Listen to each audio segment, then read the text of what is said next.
Hello and welcome to the heliosblog. My name is Helios. Today we're going to talk about the Sex Cartel. Here's an interesting concept I'm sure you haven't heard of before. I'm going to talk today about the Sex Cartel and the price fixing of sex for betas. The Sex Cartel is something that the Matriarchy uses to hold power over most men. Let's dive in, shall we? Enjoying my content? Check out my blog at heliosblog.com. On YouTube, you can support me by liking and subscribing. I'm also on Spotify if you'd prefer a podcast.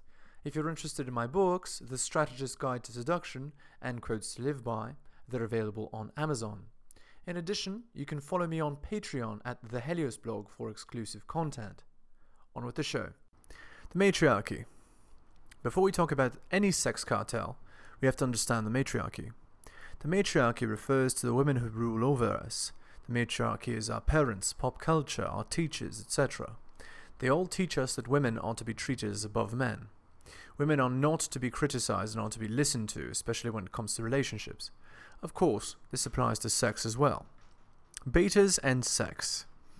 Men who listen to the Matriarchy and its rules are betas, 80% of the male population. These betas do exactly what society, their mom, and beta dad, their teachers tell them when it comes to relationships. Thus, betas only get sex by following the Matriarchy's rules. These rules basically fix what price sex has. Betas have no idea that a market exists for people who are superior to betas, and they even scorn that such a thing could exist. The average price for sex is determined by womankind as a whole. This is the Sex Cartel. Why does the Sex Cartel exist? It exists for the purpose of harnessing beta male sex drive for the good of the Matriarchy. Basically, by following the Sex Cartel's rules, beta men become more and more servile in exchange for sex, which decreases in frequency over time. As a result of the Sex Cartel, the Matriarchy has a pool of willing slaves following its orders who will do anything in exchange for the very little sex, or sometimes no sex at all. This allows the Matriarchy to wield incredible power both culturally, through controlling the primary narrative of society, and through laws, which are passed to favor women and disenfranchise people more and more at the expense of beta men. How do betas have to pay for sex? Basically, betas have to pay the price of entering a long-term relationship in order to have sex. The price of a long-term relationship increases over time. And what is the cost of a long-term relationship? Well, here are the list of requirements beta men have to meet in order to be considered for sex. Number 1, good paying job. Number 2, servile. Number 3, good listener. Number 4, emotionally available. Number 5, puts women above his own needs. Number 6, puts children above his own needs. Number 7, cooks. Number 8, cleans. All of these requirements are not things that lead to women being truly attracted to a man. A man who meets these requirements gets into a long-term relationship. They will be receiving transactional sex in that relationship. Basically, women are paying with sex in order to have stability, and once that stability is secured in a marriage, the facade of attraction to the beta slave or NPC is no longer needed. Betas pay extremely high prices for sex due to the Sex Cartel.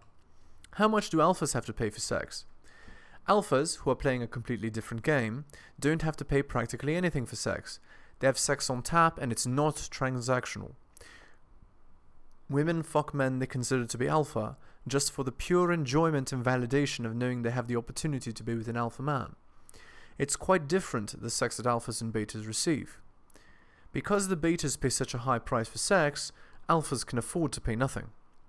Effectively, women are subsidizing alphas through their behavior. They're enabling alphas to have open season using beta time, attention, and affection. This is why in a previous article I talked about how it is a much better investment of time working to break into the top 20% than it is to compete with the bottom 80% of men. Transactional sex versus validational sex.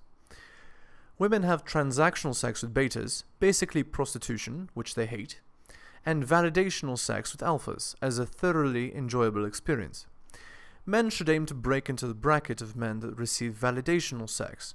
Not only is it more enjoyable, you have to pay much less for it. This means that once you're in the top 20%, the effort a beta would expend in order to have sex can be directed towards other things. This is also one of the reasons why alphas seem to be good at so many things. They're not burdened by working so hard to please their partner at their own expense. The bottom 80% of men hold up the top 20. As I've mentioned before, the bottom 80% of men, betas, basically subsidize the top 20% alphas. Beta men have to put in a ton of time, attention, and effort into a relationship in order to have sex at their own tremendous expense, whereas alphas barely have to put any effort at all. You should aim to break into the top 20% and experience the benefits of being independent and not needing to put in so much effort into your women. Consequences of the sex cartel. As a result of the sex cartel, most men live lives of quiet desperation, being butlers to women. They serve women at their own expense and receive barely any sex. It's extremely unfair to betas, the way things are currently, but that's how they've been for a long time. You're much better off as an alpha than a beta. Conclusion. The sex cartel exists in order to control the male population through its sex drive for the benefit of the matriarchy. The sex cartel effectively subsidizes the top 20% of men by making the bottom 80% servile and weak. You're much better served as an alpha than as a beta, since you don't have to work nearly as hard once you've reached that point. Strive for greatness and reap the benefits.